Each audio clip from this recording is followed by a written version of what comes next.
দিদি, এই দিদি, জানিস তো এইটাই তুই, মেরুদণ্ডহীন। আমি সেদিন যদি তোর মতো বড় হতাম, প্রথম রাত্রেই প্রতিবাদটা করতাম। আর এই প্রতিবাদ সভাটা তো তোর ইস্যুটা নিয়েই। তোর ইনসিডেন্টটার পরপরই আমরা কলেজে একটা ক্যান্ডেল লাইট ভিজিল করি।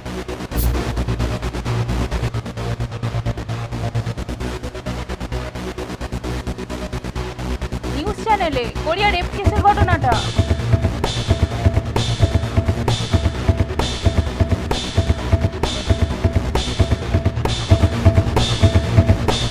তুই কি করে জানিস?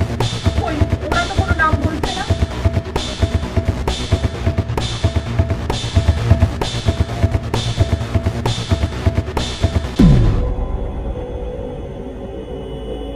অদ্রিতা দি, তানিয়া,